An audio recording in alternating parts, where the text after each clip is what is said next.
Hi, everyone. Welcome to another episode of Good Hang. Very excited to introduce our guest today. It is Will Forte. Will, amazing actor, performer, writer, and my good friend who started at SNL pretty much the same time as me. So we get into those early years. Today, we talk about his amazing SNL audition. We talk about how he became incredible at Donkey Kong. And we also talk about the Four Seasons, the great new show that he's on Netflix currently with Tina Fey. And speaking of Tina Fey, we are asking Tina to join us and give us a question to ask our guest, Will Forte. And Tina is a friend of the pod. This is her third appearance. And technically, we probably need to start paying her. Tina, hi. Betty, can you hear me? This episode is presented by Athleta. Summer is here. It's time to get outside and get active. And Athleta has just what women need to move the way they want. That's shorts for every type of run, from a casual jog on the beach to a competitive road race. There's skirts for on the court and pants for cool stretching. And there's always a matchback bra and top to complete your outfit. For stylish, innovative activewear, the choice can only be Athleta. Power of she. Shop now at athleta.com.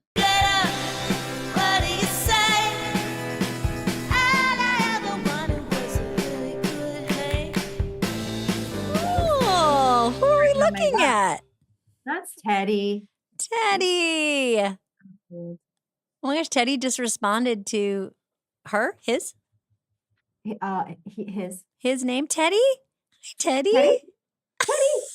Oh, I wish you could smell him. Smells terrible. Betty, we were just saying that you are the official best friend of the pod because this is the third time you have been on the pod. Yay. Thank you for being here. I want a 3-timers jacket. Yeah, just like SNL, we'll give you like a really heavy, ill-fitting robe. A really unflattering jacket. Mm-hmm. You have to wear every time. We're talking to you in New York, and yes. We're talking to the great Will Forte today. Yes. Congratulations, by the way, on your show. I love it. Thank you. Thank you for watching it. We're going to be plugging it while he's here, but the Four Seasons out on Netflix. You can currently streaming on Netflix. Yep. Right, Ted? Right, Teddy? And then there's a dog version for Teddy and other dogs. Mm-hmm. Mm-hmm. The dog version is a lot darker. What has it been like working with someone that you've known for so long? And what's good about it?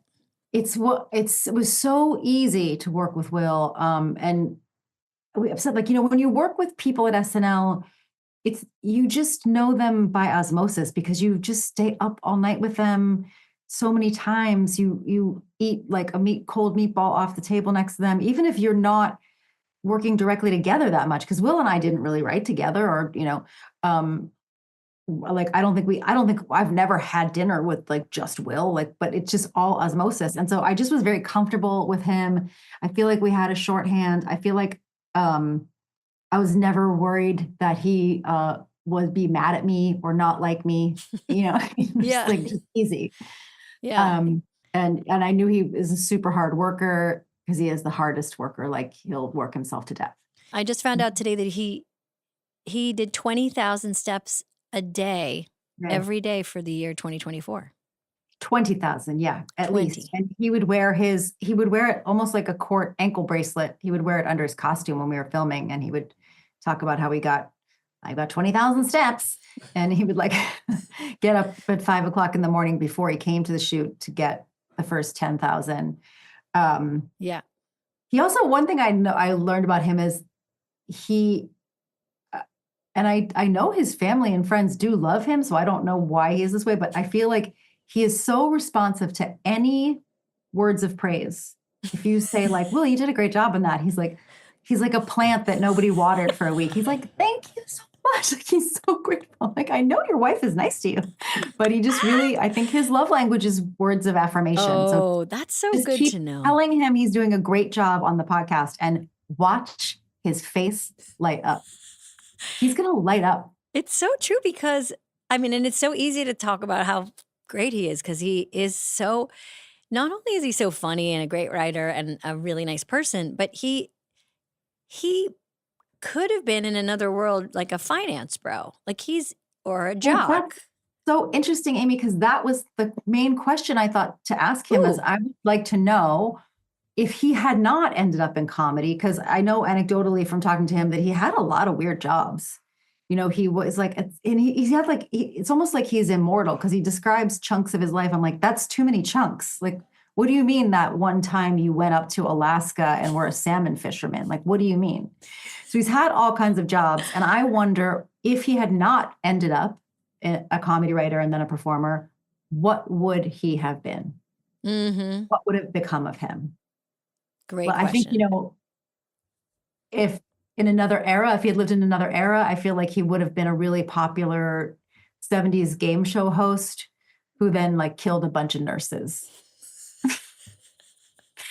And then they would like Mark Harmon would have played him in a movie. Yep. But That makes but sense. yeah, like what would his life be like if he had gone a different route? And I'm going to talk to him just a little bit about some of his characters because I feel like they just are so like they just kind of came with him in SNL. He had so many that he brought.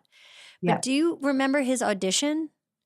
I kind of do because I remember he did I think he did Tim Calhoun, the really quiet guy running for office is really quiet. And he did that kind of infamous silver face paint guy. Yeah. His comedy is so truly unique. His voice, when you think of like MacGruber and the Falconer and all these, and like all the kind of, the dancing football coach and the Halloween sketch where he's the guy who's has to tell everybody he's a registered sex offender. Or like the time he brought his lovely mom onto Weekend Update and just like was like gonna tribute her, but it was just like, when you die, like, I'm gonna be so whatever.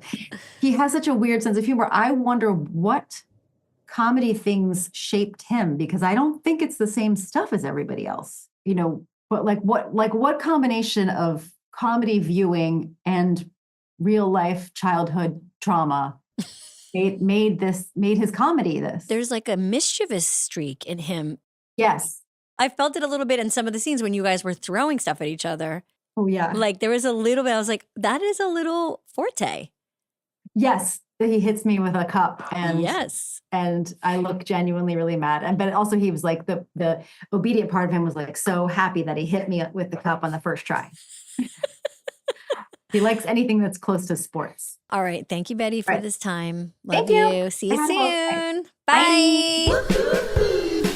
This episode is brought to you by Uber Eats. Summer is here, and you can now get almost anything you need for your sunny days delivered by Uber Eats. What do I mean by almost? Well, you can't get a summer blockbuster delivered, but you can get a block of cheese. A cabana, that's a no. But a banana, that's a yes. You know what I like to order from Uber Eats? Batteries. Don't eat batteries, but I often need batteries, and you can get batteries from Uber Eats. Get almost anything delivered with Uber Eats. Order now. For alcohol, you must be legal drinking age. Please enjoy responsibly. Product availability varies by region. See app for details. Okay, I'll officially start. We are with Will Forte. We are with Orville Willis Forte the fourth. The fourth, yes. You're the fourth Orville. I'm always pissed if somebody doesn't say the fourth. I know you Sometimes people say the third, and it's like, that's my dad. And it's also obviously. My mouth wants to say Orville Wilbur Forte, but it's not. It's Willis Forte. Oddly, I'd accept that. I'm totally fine with Wilbur just because there's something fun about it. But the fourth is that's disrespectful if you get the fourth wrong. They named me the fourth like for a reason. Well, tell me who, because I love, you told me this very early on when we met, the names of all of, because you go by Will. But you did not go by Will as a kid, right? You went by... I was Billy as a kid, but then I was born in 1970. So when I started going to school, I started hearing about Billie Jean King, and people were like, you have a girl's name. And that was like a big deal. Like, so I was like, I am not Billy. I am Will. Will. I think I just demanded a name change at like 5 or 6 years old. Okay, but then you went by Will. Then your dad went by... Dad was Rebel. Yeah. Because he was born Up by you. He was Weston, Massachusetts. Yep. So he's from Yankee territory, but he was born in New Orleans. His dad was stationed down in rebel territory during World War II. I don't think it was still, I mean, yeah. Yeah. So he went by, as a joke, they called him Rebel. And he went by Reb, right? He still goes Reb. by Reb. He still goes by Reb. He's still around. Still I know. skis. 80, almost 82. 82 in about 3 weeks, and he still skis. I'm here to say, both your parents, just attractive people. I just saw Yeah. Patty, your mom, and Reb at the Four Seasons premiere. Your dad is a handsome silver fox. He's kind of a white fox now. Yeah, he's a white fox. It's really, He's yeah. blending into the Yeah. snow. Patty looks incredible. Right? Yeah. She's about to turn 82 also. And she, if somebody, there are people who think she's in her like mid 60s. Yeah. She's like incredible skin. Yeah. You have very good genes. Yeah. Will Forte, I was so excited to have you come today because I feel like all of us we like all went to the same comedy high school or something. Like we all Yeah. graduated at the same time from a place. And I feel like when we all see each other, it just feels like in fact, Tina was talking about this. Like, it just feels like we all through osmosis just got to spend so many hours together. Yes. Like we really spent a huge I would chunk even of say our it's lives. more than a high school experience. It's like a family, Yeah. like a real family. And that 50th really Yeah. showed it too, because there'd be a lot of people that you didn't meet that you felt like you knew. And it was just such a warm homecoming with those people that like you've heard of them, they've heard of you. And it's just like, oh my God, I'm finally meeting you. It was, but I mean, for somebody you went through it with Yeah. for as long as we did, yeah, that you guys are all family. I know. And did you meet anybody for the first time at the 50th that you had never met? Like that you had never. Yes, Melanie Hutzel, Mhm. Adam Driver, I Yeah. had never met, and he was so sweet. And Nathan Lane was there, just people like that. So it was just a delight. And then the capper was like right after we go through this long rehearsal. We had noticed Paul McCartney just hanging out in the bleachers, and somebody said, "You sticking around? Because Paul McCartney's doing sound check right now." So we're like, fantastic. So I just hung around and called my wife and my daughter, whose birthday, it was her 4th birthday. So I said, "Get Zoe out of bed right now. Get over here." She's like, because she was taking a nap. So I said, "Get her up, get her up." I was so mean. I was like, "Get down her here right now, Slap or her I'm awake. leaving you. I'm leaving this family." So she runs her down, and I have this just priceless video of like her watching Paul McCartney singing. It was the very end of like, the whole Golden Slumbers medley. And Is Zoe the daughter that ate the ice cream for the first time? yes, she's this daughter right here. She's this one. There's Cecilia right there, and there's Zoe. For listeners, Will Forte just lifted up his pants and showed us socks that has his daughter's faces on them. Where did you get those socks? My wife gets them for me like every Christmas, every Father's Day, every birthday. It's all I want. All like, I would say 90% of my socks have somebody special's face on them. I'm walking on So you have my family all the time. You have 2 daughters, 4 and what? 4 and 2.5. Well, They're so cute. Yeah, I started late. Yeah. My wife got me when I first was, I think it was before the first one was born. She got a sweatshirt that she had made that said "Dad or Grandpa?" ? Just so great. And definitely most people would probably go, "Grandpa." no, For sure. No Oh, way. As an older dad, How dare you? you've lived a lot of lives. Like you have a lot of versions of you. Before we met at SNL, you were in finance before you worked in comedy. Yeah, but I was barely in. I was like, I was an intern, and it was what my dad did. So it was, it it was a big deal to me back then because it's what I thought I was going to do just because my Yeah. dad did it. So I Yeah. always thought, oh, I'll follow in his footsteps. And then as I was doing it, I was like, oh, this doesn't feel right. Yeah. Maybe it's just because, I was working for this guy and he was a nice guy, but it's like, it was the thing that I was doing was kind of boring. I would just like call people on his behalf. And then right when I'd get them on the line, I would send them over to him. So I wouldn't have to like do the scary and exciting part of like trying to sell a product to this get him guy. on the phone. Yeah. It's just like get the person on Get the him on the phone, phone. hold for this guy I don't want to say his name. He's a nice guy, but I've said it in the past. I'm like, I don't know if he wants to be part of my stories, but he was great. But at a certain point, he said his name's Brett. He's a nice guy. I don't think he'd care. No, he won't care. Yeah. But at a certain point, he said, you know what? I'm going to put you through the Series 7 and you'll come over and be part of my, like the junior guy in my team or something like that. And it was at that point that I was like, oh, I know myself. And if I agree to this, I will never leave. I wouldn't go like, my attitude would be, this guy went out on a limb, took a chance on me. I'm not going to just F him over. But it is like when my memory of you was when you came to SNL, it was like you already had an aura because it was like he was worked in a brokerage firm and then he left to write comedy and you had already written for Letterman and was it Third Rock from the Sun? Third Rock from the Sun. You had two genuine 70s show. And 70s show when you auditioned for SNL. I was trying to get out of the audition because I was under contract for 70 shows. So to me, I was like, I can't even do it anyway. I think we had just gotten picked up for 2 years in a row, which was unheard of. And so I was like, I finally had this job that's going to stick for a while and loved the job. And this experience at Letterman where I didn't do great. And I was like, this felt like, is this going to be another dream shattered? So just like hold on to this thing that is you got for sure is bird in the hand, right? Yeah. So I just was like, finally they talked me into coming to audition. So I went and then I got the job. Your audition.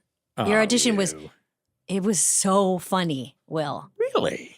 Yes. Well, thank you. It was so, I think it goes down as one of the best. Really? I man. think so. I mean, I remember. By the way, look at that audition. You'll see the doughy Forte for sure. I probably was, 30 to 40 pounds heavier. Baby Forte, like, just like cheeseburger Forte. You did a bunch of characters in that audition that you ended up doing on the show. You did Tim Calhoun. You're the soft-spoken candidate. I was the speed reader. Ended up on the show. Yes, the speed reader. Was the spelling bee guy?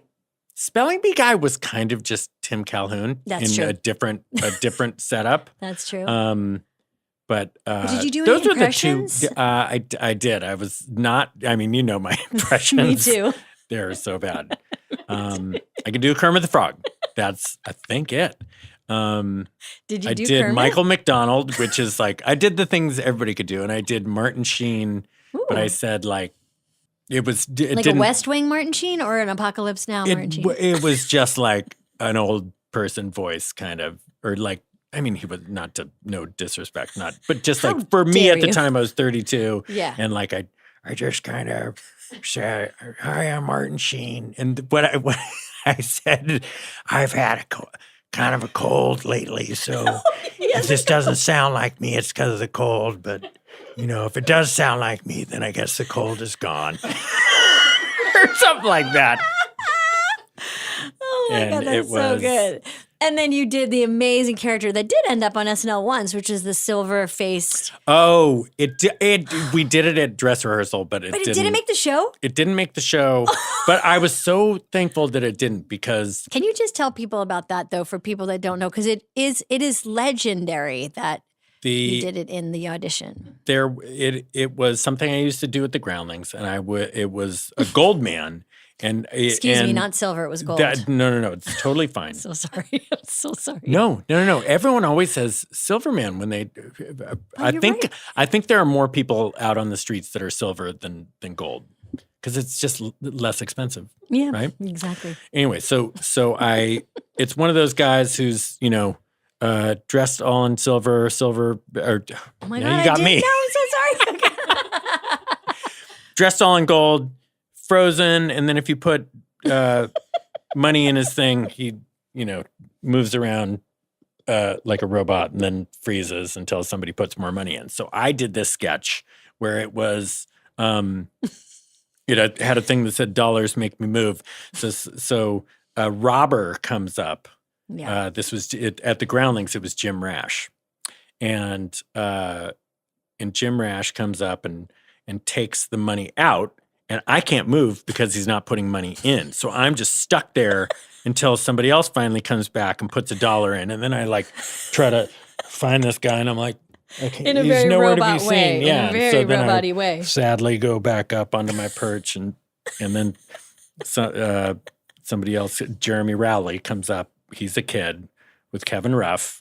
And says, "Daddy, why does the gold man look so sad?" And it's, well, maybe if you ask him, he'll tell you.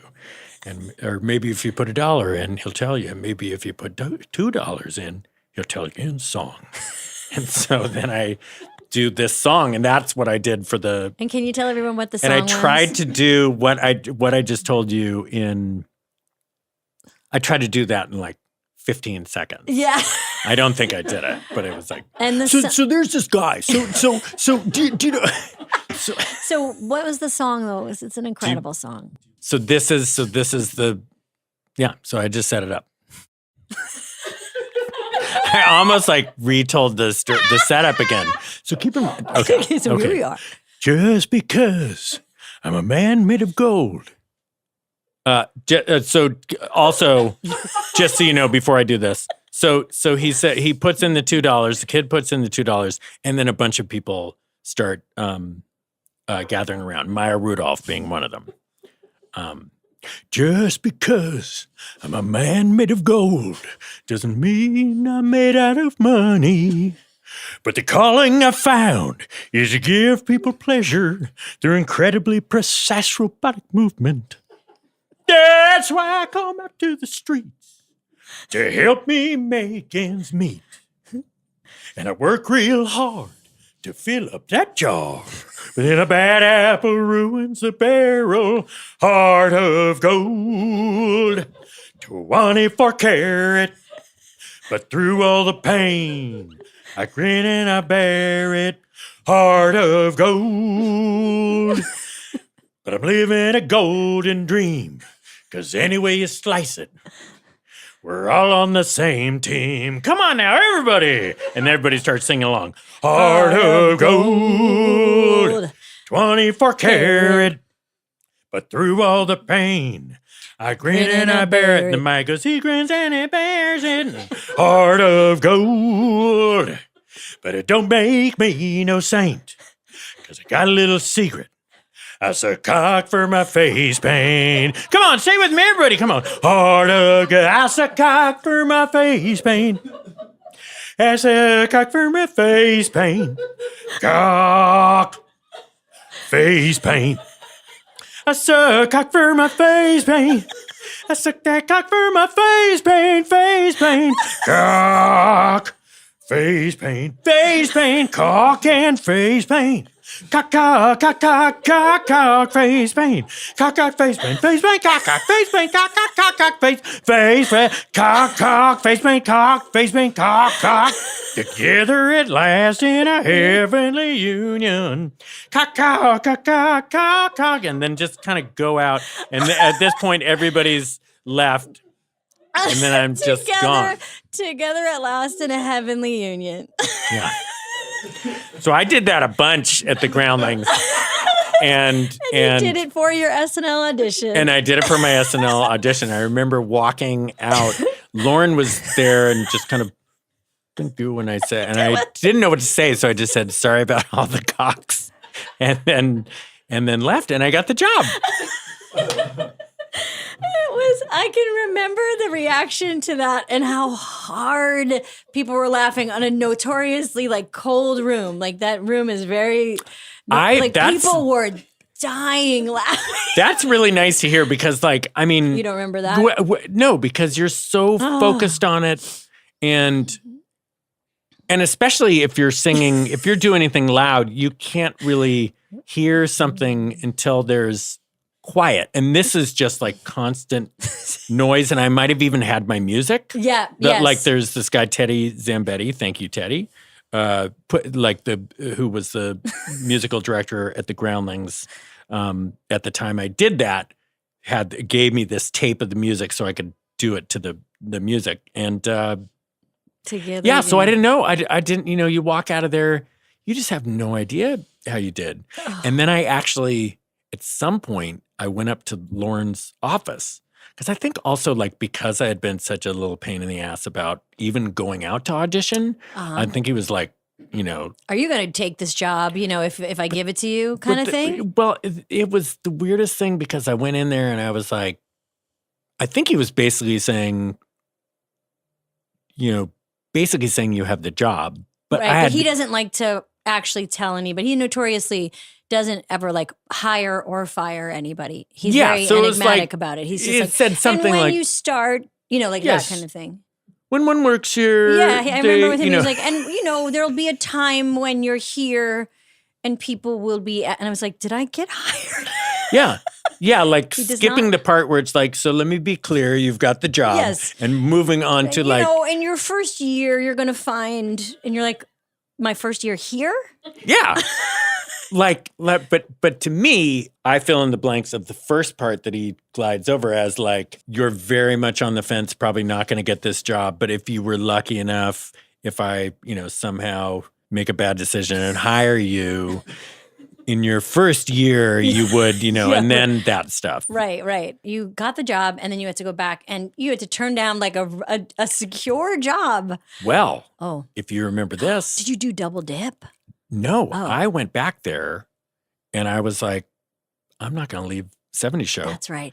Will, that's such a badass move because it is. I was just a puss. I was scared. But you said, I can't. You turned it down.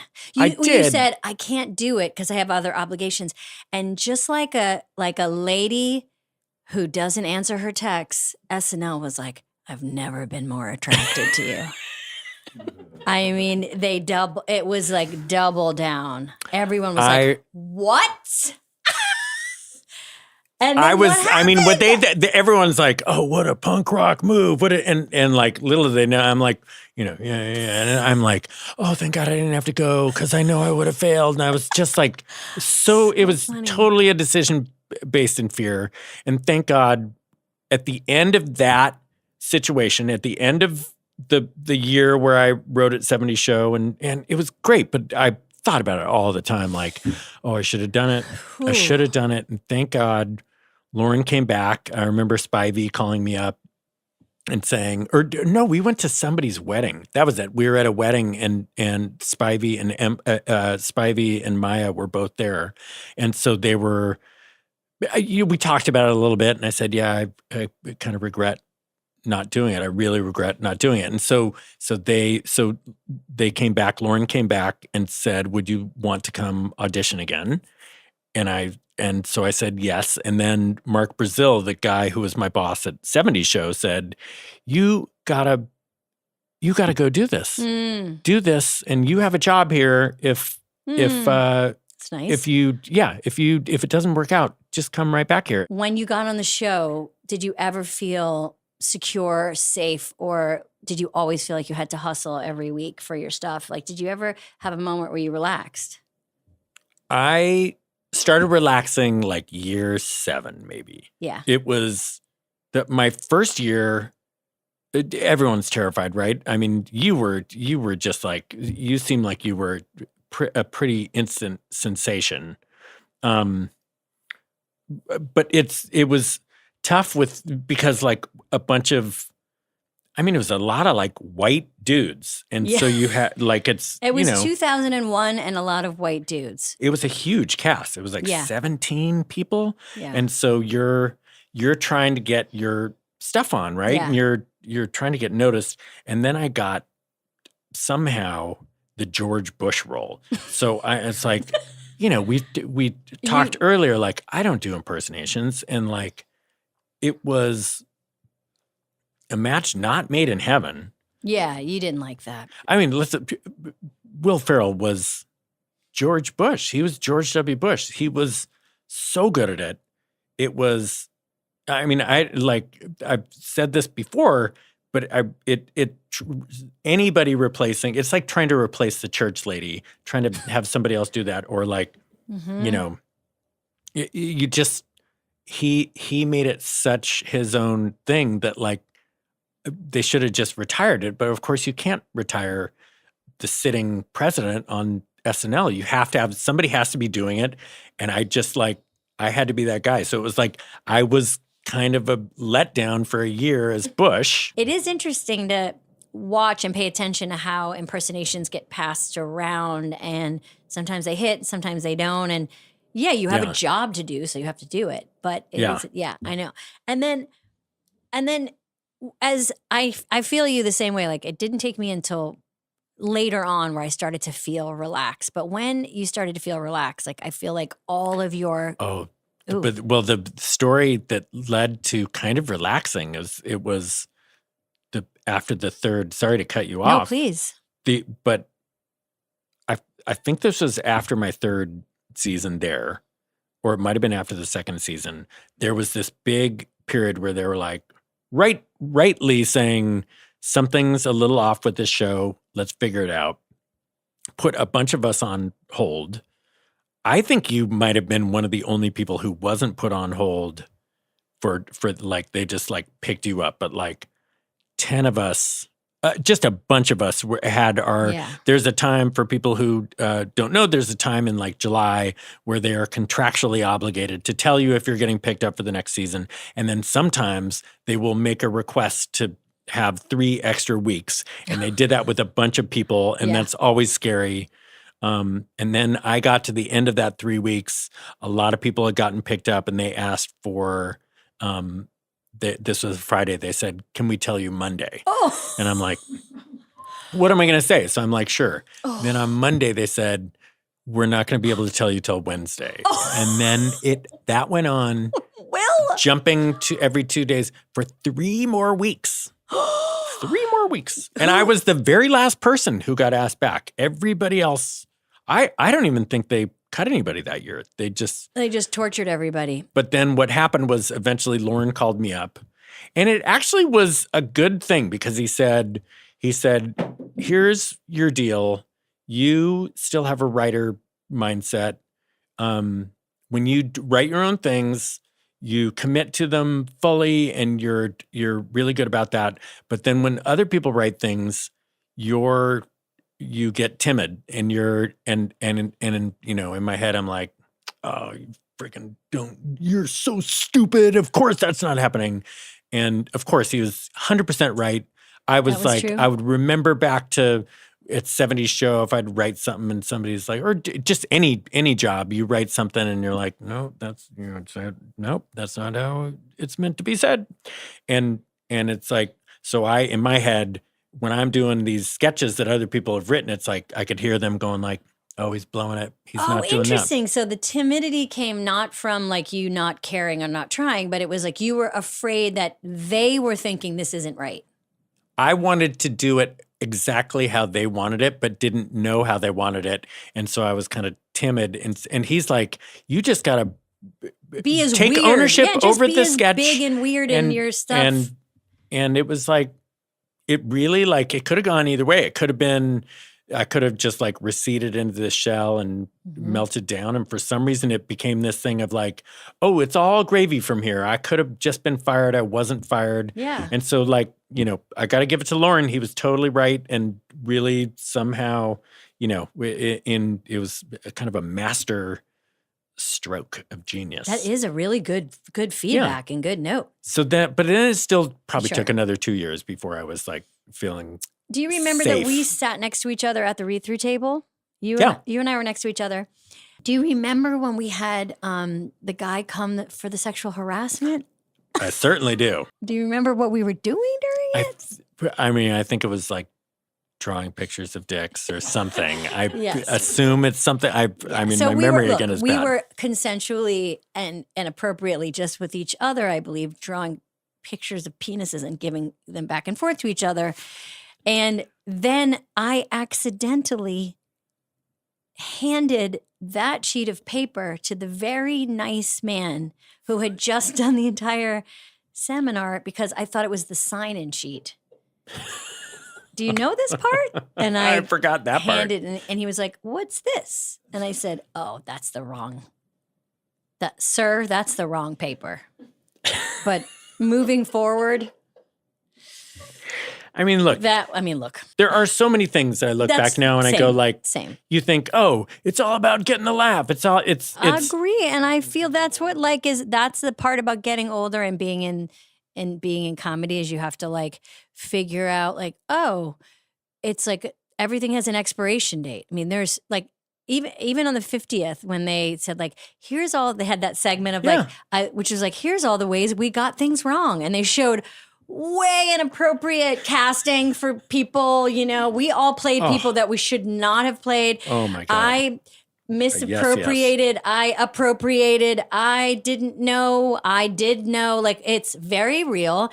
And the best thing you can do is like make repair, learn from your mistakes, do better. Like, it's all you can do. Yeah.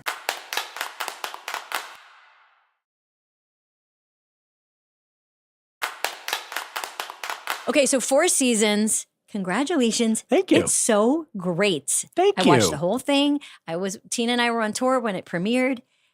Will, you are so good in it. Thank you. Oh, man. You're so good. I mean, Thank you. You know how good you are. I love watching you act. I just think you're such a great actor. I love it. And I'll tell you, like, and how fun was it to make?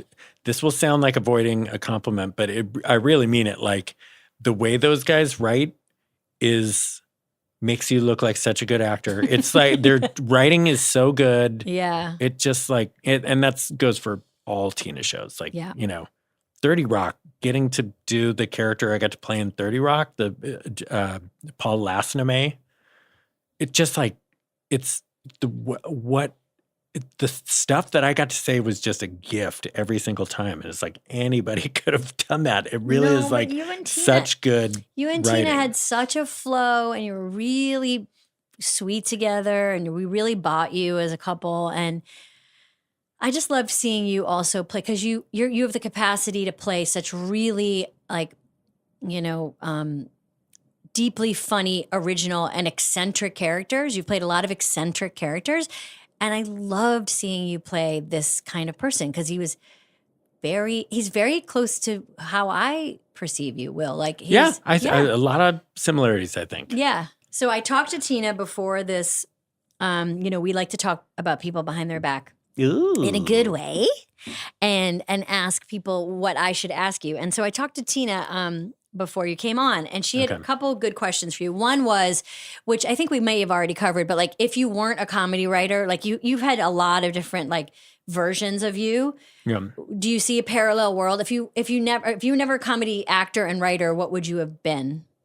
I think I would have been ideally a college professor. I see that. Some kind of history. There's something. Well, you're a white male of a certain age, so you're obsessed with history. I mean, yeah, it would have been white history. Yeah.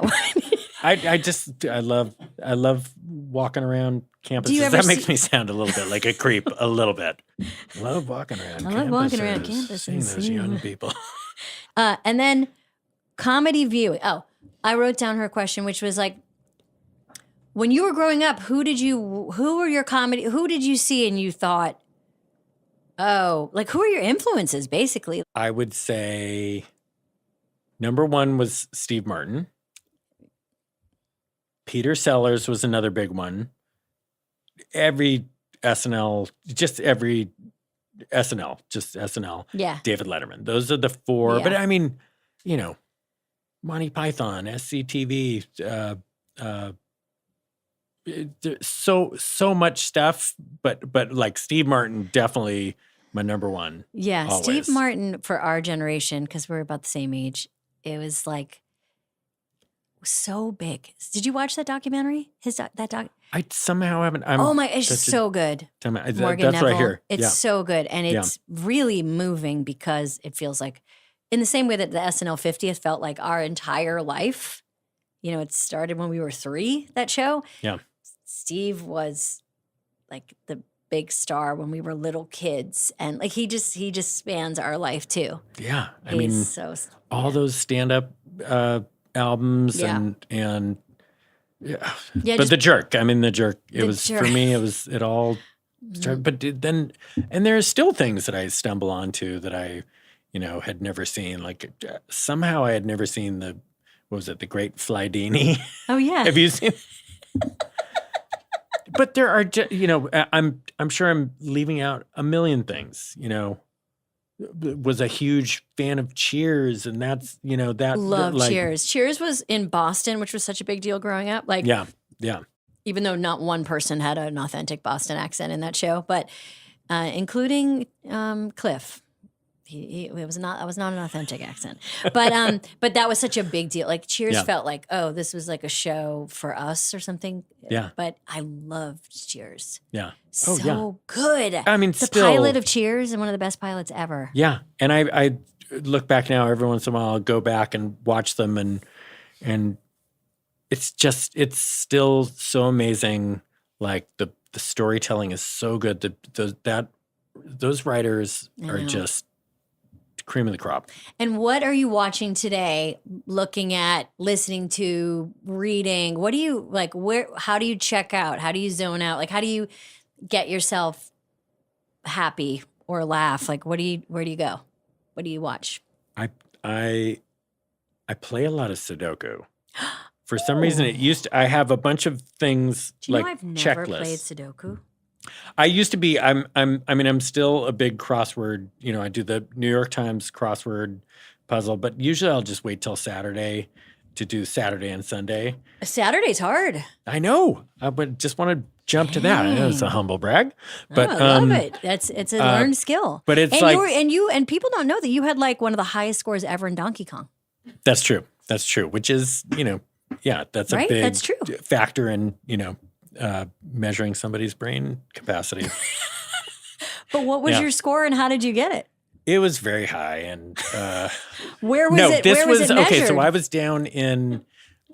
Here's the story about that. I think I had at one point I had the 29th highest registered Donkey Kong score. Okay. The word registered should be in bold print because I was down doing that movie, Good Old Fashioned Orgy, Right. with Sudeikis and Lake Bell and Tyler Labine and Pete and Alex, Pete Hike and Alex Gregory, just a million people, Lindsay Sloan. It was so fun. It was this very fun summer.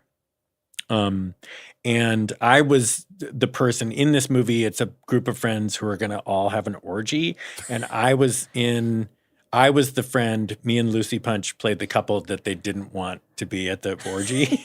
So great. I forget why. I think because we were married but they didn't want us in the orgy. So I was basically only in like every fourth day. And so I found this bar. I would just go down to this bar that had a Donkey Kong in it. And I wouldn't even drink there. I would just go and play Donkey Kong. And then there was this JLK. I still remember JLK had all the high scores. And I'm like, I'm going to get this fucker off this high score. I'm going to beat this guy. So I started getting better and better. And then I'd go home and I'd look up, tips for how you get through this level that I was, and, so I'm spending hours and hours all my off days. And so I'm getting better and better. Well, eventually I get a pretty high score. And I showed there was this guy, Leo Daniels, I think was his name.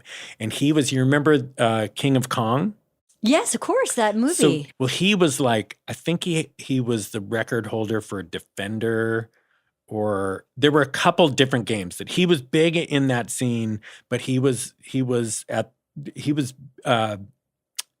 on our crew for a Good Old Fashioned Orgy. So I showed him this picture. I'm like, check this out. Not bad, huh? And he's like, that's pretty good.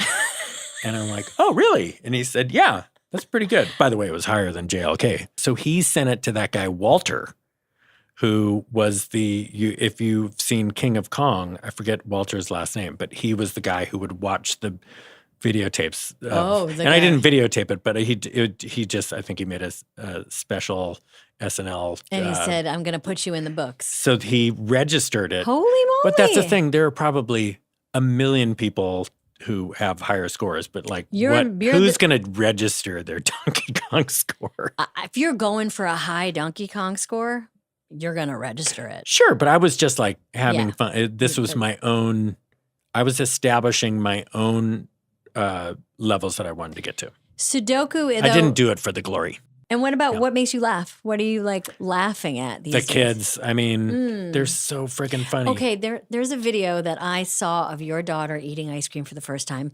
And if I may describe it, because Tina and I were talking about it. It is the cutest.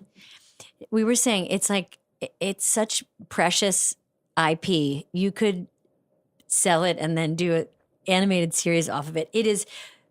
Can you explain what happens? I could play the audio. Let's play the audio. Do you want to play the audio? Oh, it's so. It really is. It is. It's so cute. Listeners, it's like. I mean, I wonder if you have to see it, if it's.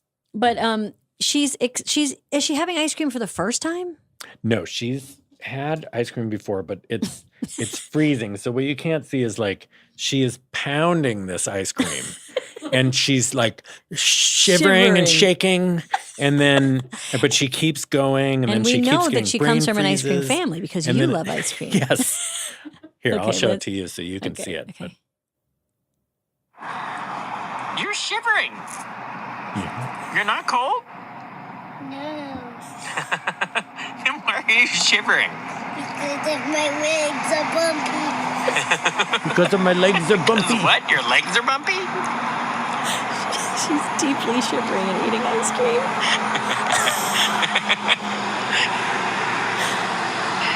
You are so funny. You got ice cream up under your glasses, too. And then she crosses her eyes trying to see it on her glasses. What are you doing? Where? Right here. She crossed her eyes to find the ice cream on her glasses. I got a brain freeze. You got a brain freeze? That's your second brain freeze. It seems like she's going to die, and then she just, after this one, I think she dives right back That's your in. second brain freeze.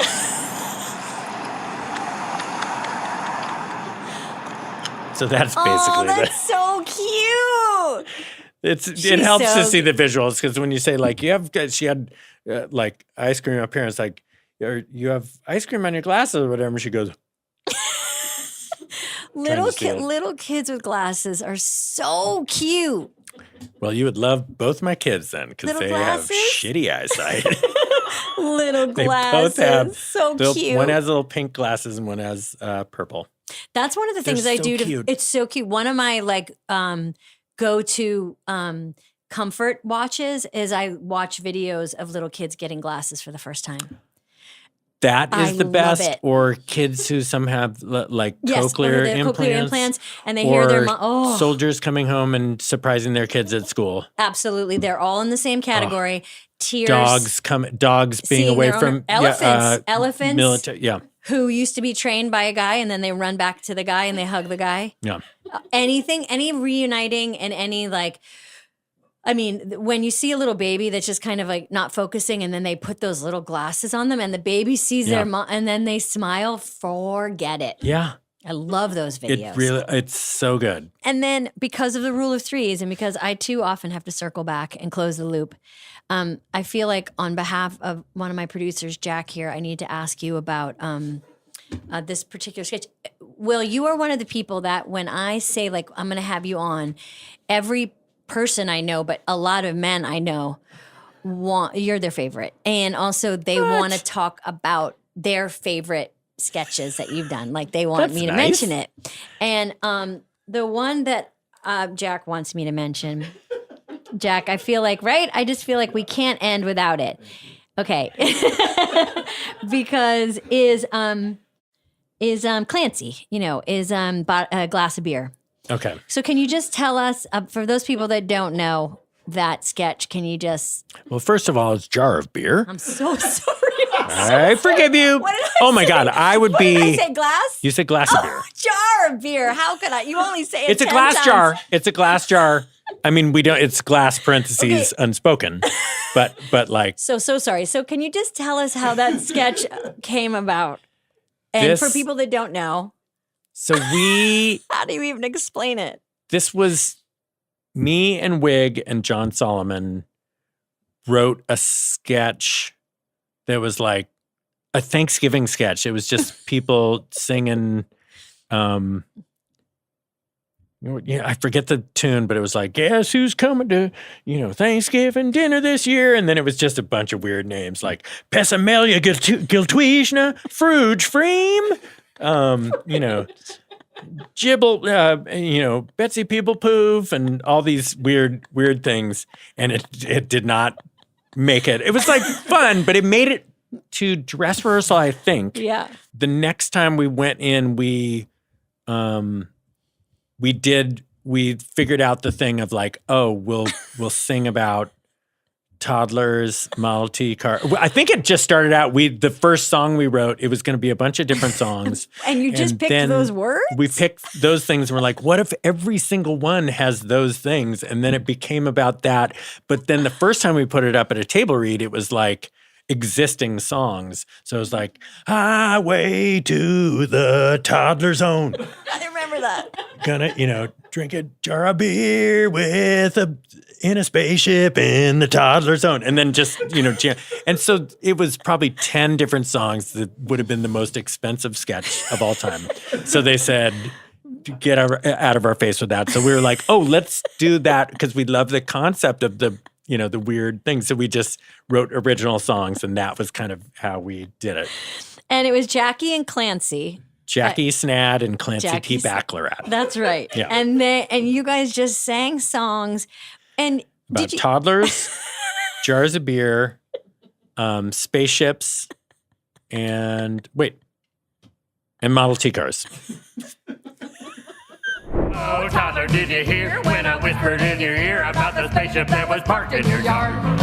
Next to a Model T car and some beer in a jar, but without any gas, they couldn't get too far.